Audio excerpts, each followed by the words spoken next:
It's another beautiful Sunday afternoon. This is Rubbin Minds. Welcome. My name is Ebuka Obiuchi, and thanks a lot for joining us. Well, everybody's talking politics across the country. Last night, the People's Democratic Party, which is the main opposition party to the government, held their presidential primaries, and Alhaji Atiku Abubakar emerged as the candidate for the party. A lot to discuss with that, as well as INEC moving the date for submission of candidates to, I think, June the 9th, which also then prompted the APC to move their primaries to the 6th and 7th of June, which is happening about a week from now. We're going to be talking about all that, just trying to keep up with 2023 and the elections, because there's so much happening, even as far as the elections may seem. And I have it with me, Wale Oshunde, who's a lawyer. Thanks for being here today. Thanks for having me. Okay, so yesterday was not a surprise for a lot of people. There were a lot of permutations. People wondered if it was going to really happen. But Atiku is the candidate again for the PDP 4 years later. Any reactions to that? Were you surprised? Of course, I wasn't surprised. And it goes to show that we're not serious. I just believe that in a country of over 200 million people, we should be able to have new faces, permutate to occupy the office of the president of the Federal Republic of Nigeria. Yeah. For me, it is not acceptable that it is still the same old faces that we have around since 1991, 1999, that are still logging around, the corridors of power in this country. Of course, Atiku Abubakar has capacity. I believe so much in that. He's been vice president of the country. But then, this is 2022. I've been thinking about new faces, fresh minds, people who are technocrats in their rights, and then the likes of Atiku Abubakar and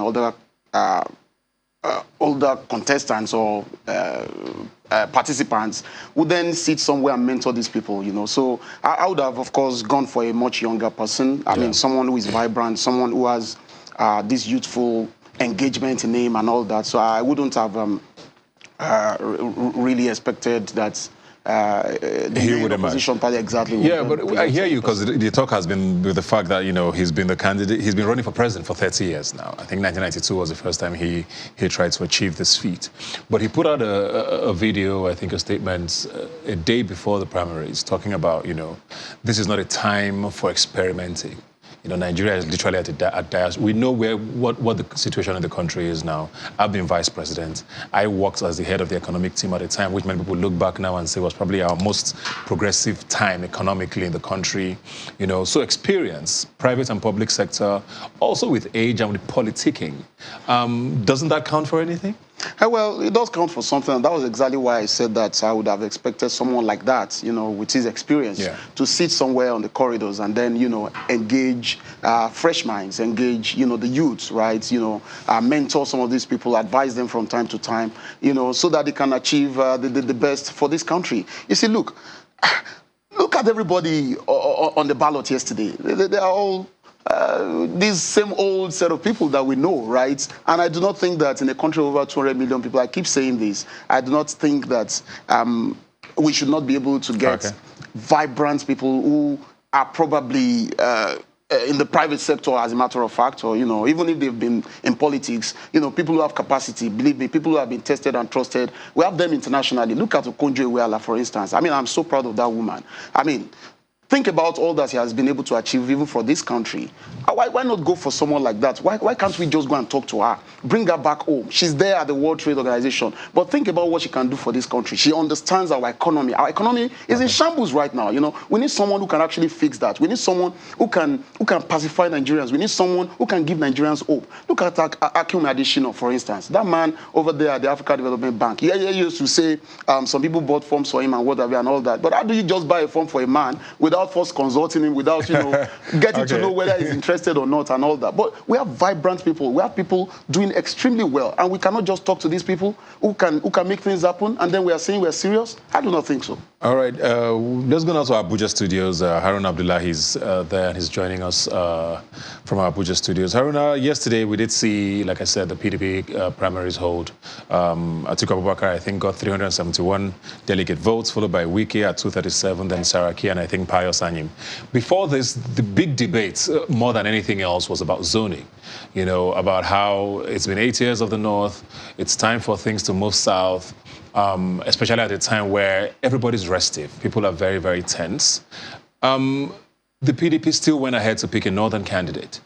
Do you think that would have any effect on their chances? How do you think this reflects on the party? Thank you very much. The outcome of yesterday's primaries of the PDP actually came to us as expected. There wasn't something new that we're actually looking for. This is a repeat of history. It's a repeat of yesterday. Nothing new, just like Wale said. Talking about the zoning imbalance, I think this is actually another, immoral manifestation of politicians. At a time that we're talking of, having an egalitarian, equal disposition towards governance, a certain region is also in the forefront of clinging to power. I think, to be fair to the east of the eastern part of this country, as well as the north central, this ought to have been their time, whether you like it or not. But like what we've seen yesterday, a betrayal of trust. I'm personally saddened with the fact that the Southeast has always been in bed with the PDP. Then, just when we expected that something, good will happen, the same party, disappointed this very region. There are a couple of, people from the southeastern part of Nigeria on the ballot paper of the PDP, but expectedly, we saw an IM struggling with just 14 votes and a home buyer, with just a vote. It tells you that there's no gentleman kind of agreement in this party. I sincerely hope that the other party, that is the party in government, the APC, will not make the mistake of the PDP. Personally, I feel disappointed that the PDP actually looked beyond the east to the north. The north is just winding up power 8 years. Then we're having another northerner on the ballot box. I think this is not morally right, even though they say there's no morality in politics, but there should be fairness. If I remember, since 1999, the eastern part of this country have always had this intimate part with the PDP. In fact, in 2015, when the region had the chance to produce a Senate president in the APC-led administration, because of the love these people have for the PDP, Dr. Chris Ngige was roundly defeated, and a PDP candidate was, voted for. And at the end of the day, the region actually lost that chance of having a balance where you have a northerner as a president, the vice president from the southwest. Then ideally, we should have had an Igige as the Senate president, but that didn't happen. It tells you how a region has this intimate part with a political party. There is an severe kind of relationship that it's hard to, to explain. So we were expecting that kind of payback. Yeah. Sorry to cut you in there, because I just want to play devil's advocate here, because we've all heard the PDP's theory, They have said that what's most important now is wresting power from the APC. How do you throw away someone who has shown capacity to get at least 13, 14 million votes, at least in the last election, with the fact that he's probably going to be running against a different candidate now from what he did the last time? Don't you see where the PDP might be coming from? Getting power first, which was the argument they made, and then we give it to the rightful owners in the Southeast. Does that make any sense? I think this is where we're getting it wrong. It's not about political parties winning elections or an individual winning election. It's about doing the right thing. You can win an election and not still have a peaceful society.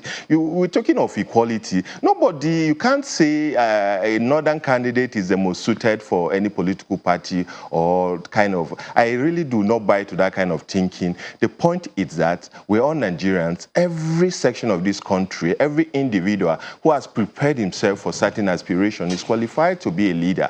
Now, mind you, we're talking of political parties winning an election, not necessarily individuals. But in doing that, you should also have these sensitive, feelings towards others. We can't continue to push because a certain region have the population. Thereby, you think just because we want to wrestle power from the APC, then those who are morally entitled to some kind of privilege will be denied of. I won't subscribe to that. I don't see that as playing out. I personally would not want to say that that is a right thing to do. It's just like going to the APC now, then an election, the party producing a northern candidate other than an Osibanjo or Yaya Bello. We're talking of a region like the North Central region that's never produced a democratically elected leader in Nigeria, just like the Igbo region.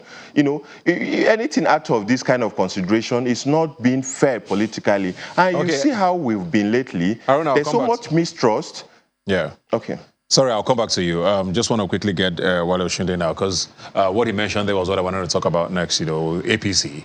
Everybody the argument has been, the fact that they had to move their primaries by a week was because they wanted to see what the outcome of the PDP would be. We'll be waiting for Mr. President to reveal who his candidate is, like he said in an interview a while ago, saying that, he had his candidate, but he wasn't going to reveal so he doesn't jeopardize the person's chances. Former President Goodluck Jonathan is in the conversation. We are hearing he has secretly gone to submit his form, or he has met with the chairman of the APC. Of course, like he mentioned, there's the vice president, there's Asiwaju Bola Ahmed Tinubu. There's all of these candidates, but we also have the Senate president in the mix. We have the governor of Kogi State, who also seems to be in the mix as well. Now that Atiku has emerged, do you think this is going to be their game plan, where they go with the northerner, or is the game still open, you think? It's going to be very interesting. In fact, I look forward to the coming days. Believe me 100%, the APC was a bit very calculative and strategic, in their thinking. And I think that the chief reason, well, I'm not a member of the APC, but I think that the chief reason for postponing that primaries was, of course, number one, to see who would emerge from the PDP, and then they're able to plot their graph properly. Now, beyond that, I think another thing is that at the end of the day, when somebody finally emerges in the APC, they do not want other people who would have lost out, to move to have time to move. Because it's literally a day or two before the INEC deadline. Exactly. So, you are virtually left with no choice. Once somebody wins that, primaries, you just have to find a way to support that person because you have no other political party to run to. So I think that's actually the calculation there. And so it means that anybody who wants to move right now would have to take that decision, and just forget about contesting on the platform of the APC. I guess like Peter Obi did. Like Peter Obi did, exactly. So, but you see, for me, it goes to show that we're still not serious. We're still not serious. And like Abdullahi said, there was this gentleman agreement in 1998, to rotate power, between the South and the North. And we have simply decided to jettison that. It's a case of shifting the goalposts in the middle of the game. It's really unfair, and it's unfortunate. I feel that a candidate like Peter Obi, for instance, would have done, would have represented the people of the Southeast, fairly well. Yeah. And that is not to say that he's the only candidate, in this country. Like I keep saying, we have over 200 million people. You cannot tell me that if you go to the Southeast, you cannot present one fantastic and suitable candidate who will turn around the fortunes of this country. We really need to do something right now. What do you think the impact of, we have a Kwankwaso now who is on the fringe with the NNPP, I believe. There's Peter Obi now who's with Labour Party. There are people who say, okay, maybe he might not necessarily be that much of a political factor with the PDP anymore. But the Southeast feels a certain kind of way, like you've said. Kwankwaso is also there to sort of be a bit of a problem in the North. Do you think these will play a role in how, things turn out eventually? Ebuka, I'll be very honest with you. I see mergers likely to happen at the end of the day. I'm telling you, yeah. So because NNPP is like a fresh party right now to me. And the only stronghold that they have right now is probably in Kano. You see the point? And that cannot win a national election. I keep saying it. If you want to be president of Nigeria, you've got to be present in all the 774 local government areas of Nigeria. You cannot have skeletal activities going on in Lagos and Abuja, and then maybe somebody has, a good base in Kano or in Kaduna or somewhere and expect to win a presidential election. Do not forget, the constitutional requirement is that you must have won the majority total of votes cast in the election, number one, and then you also must have satisfied, the requirement of the Constitution as to winning at least 2/3 of the majority of, the votes cast in the 36 states and FCT. So that means that you need not less than 24 states. So if you don't have a big political party, and that's exactly why the APC and the PDP have continued to perpetuate themselves in office, because if you look around, you see that they are the two political parties with dominant presence in all the local government areas of the country. So if there is going to be a merger of some sort, by some big wigs, they've got to factor, that in. So they need a political platform with nationalistic, coverage to be able to then draw in support and then, of course, win the election or stand a chance at least. So, Haruna, I want to come back to you because the people have always said, there's always a saying that both parties are the same, which is why politicians find it very easy to jump ship regardless of which party they belong to. What do you think is going to matter most in these elections? We have the Peter Obis, for example, who seems to have massive support online. There's, like I said, Kwankwaso, who is also doing his thing, with his movement. We don't know what sort of measures might emerge eventually. We're also going to have candidates of the APC as well. We know Atiku is with the PDP. Do you think individuals are going to matter more this time than parties? There are people who probably say they've always voted maybe the PDP all their lives. Do you see people switching based on the fact that somebody else matters more than the fact that they are not a member of their party?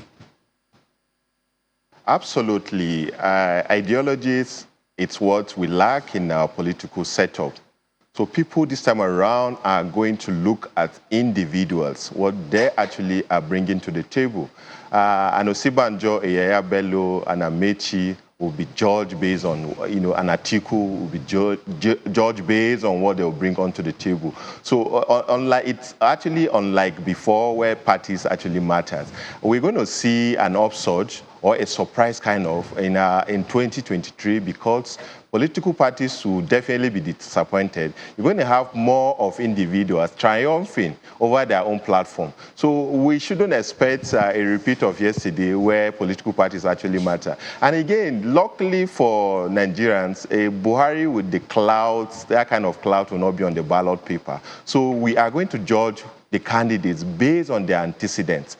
Then, like the APC, it's so easy for them because we have people that we've tested in the last 7 years, so we can actually make an informed position based on their antecedents. And Asibanjo, for instance, is coming with the baggage of experience.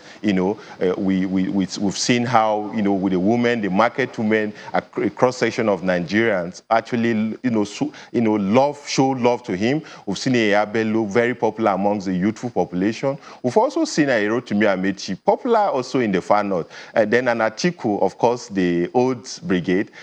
We've seen, his own kind of base. So like Wale was saying, Kano may not, the new party may not really be a decider, except that it's going to weaken the position or the power of some the two-main political parties in Kano, for instance. Kwankwaso is going to play the devil's advocate. He's going to share the vote. He's going to divide the vote between the APC and the PDP in Kano. So, like we said, it's not central this time around. I think they are politically awoken now and ready to make a point that we are also not a pushover, just like the Southeast. Like we expected that to happen in the Southeast, but they actually missed the opportunity during the PDP primaries, where they actually voted, against Anayim, and other people from the East. So this time around, it's going to be individual strengths and not really political parties, because as we speak, the occupants of PDP yesterday's are today the landlords of APC. So there's really no difference between the two political parties. We should be more interested about, with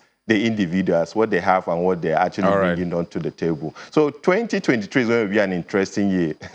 All right.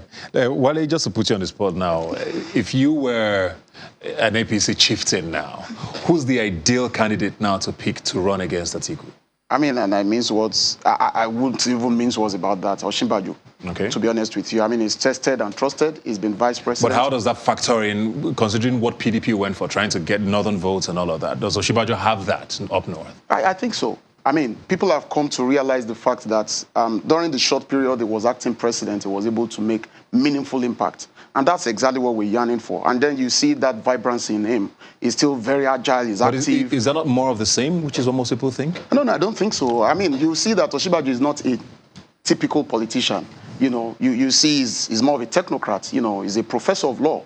I have so much respect for him. And I know that, yes, he's a pastor as well. So you have to think about, not necessarily... But he's also been a part of the last 8 years. Well, but you see that... Isn't that going to be sort of a weakness for him? Because there are some people who you would, no matter what you tell them, they see him and they still see this government. How is that how is that not continuity? That's right, but I mean, if it were Vice President Osinbajo, the selling point really is the fact that as a vice president, you really cannot decide for the government when you still have a president. Otherwise, you'll be seen as an activist vice president, and then, you know, someone who is excessively trying to hold on to power, you know, that kind of a thing. So that was exactly what played against Atiku, you know, in 2003, you know, when the then president, Obasanjo, thought that it was actually being overly political, you know, and that it was trying to hijack government from him. So as a vice president, you really cannot take decisions except the president is in alignment with you. Thank you very much, Wale. Thank you very much, Haruna, for joining us. It's going to be a very long but interesting week. Looking forward to what chess moves the APC will be pulling up. Maybe we'll be back here next Sunday to talk about it. Absolutely. We'll take a break now. I'll be right back. Please stay with us.